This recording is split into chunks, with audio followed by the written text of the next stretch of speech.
My friend Wren. It was Tuesday. That's it. It was Tuesday. If not, it was Friday, quite late.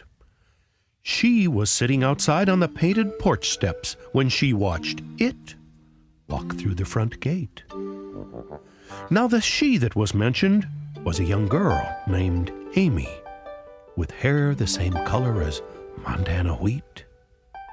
And the it was a bird with lips like a duck and little short wings and blue feet. I'm sitting here, she said, helping the sunset, which is something I do now and then. What in the world do you think you're doing, walking in here like an old friend? Well, maybe I am, the bird said. Just try me. We might be friends, tried and true. You see, I know you're Amy, and you're mostly nice. Me, I'm a traveling emu. Well, but I didn't invite you, said Amy quite firmly, and I don't think I want you to stay. If you wish, said the emu. But then if I leave you, you won't get your beaker bouquet. Beaker, said Amy. You're making that up. I never heard that word said. It's a beaker bouquet, the emu said, laughing. It's a smashy 2-quart overhead. You don't make any sense. You're ugly and fat, and I want you to leave right away. Without getting noble or leak? Asked the bird. Well, you'll miss all the frills, rondelay. That's it, said the girl with a stamp of her foot. That's it. I'm counting to 10. Then I'll screech and I'll scream till people come help me. So you'd better have left here by then. Screech, said the emu. A wonderful word. I knew that you had it in you. It's like yodel yodel and hoot boodle dee and froment and bob apple stew. Oh, you and your words, she said with a sniff. They don't even make any sense. Don't have to, the emu said, winking one eye, as long as they have consequence. You see, every word that we use is okay as long as you like how it sounds. It should always be igloo or zebra or rent and never weigh more than 6 pounds. Words are just words till you say them out loud. Who says they have to make sense? They fill up whole pages and decorate signs that say, "Look here now, ladies and gents." So, try it. You'll like it. You just never know what a word with another will do. It's a juxtaposition, a mite out of kilter, but sailors and tailors won't sue. And then she said, I don't understand what you're saying, but I do kind of like how you say it. Well, it's just a game, the emu said, laughing, and I sure wish that you'd help me play it. Now, quandary is heavy, and laundry is wet, and a joke can be terribly dry, and also is 2, and 4 words is 1, and 6 is too young, don't ask why. It's gibberish, Amy said, tossing her head. That, cried the bird, is a wonderful start. I won't play your game, Amy said with a sniff, and the bird said, Please don't horse your cart. Humph, said the girl. All right, said the bird, if that's how you'd like it to be. If it's silence you want, then silence you'll get. For silence, it takes less than 3. So he hopped up the steps and sat down beside her and started to watch the sunset. An old man walking by turned to his wife and said, Look, it's a girl and her pet.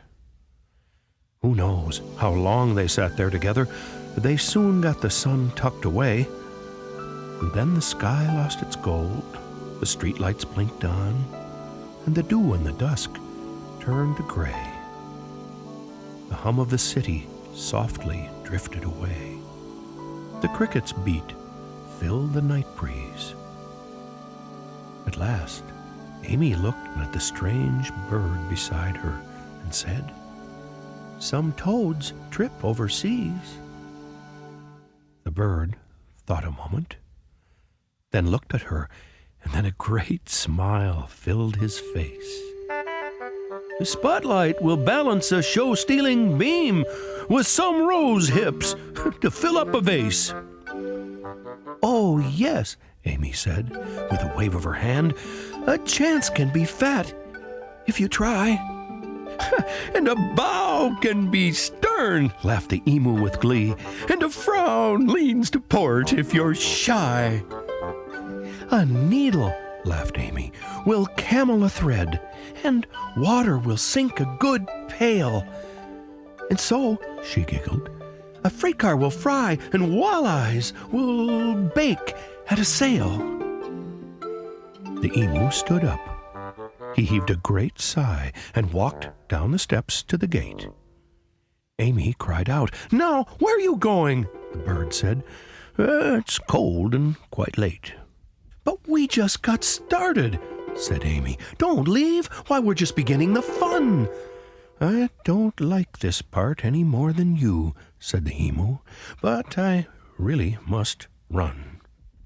You see," he went on, "you've learned your lesson. I've taught you all I can teach.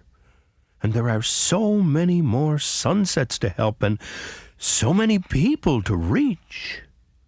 But do me a favor. When you see someone sad, be sure to teach them our game. So, goodbye," said the bird. "Goodbye, and remember, a robin can flutter the flame." "Don't go," cried Amy.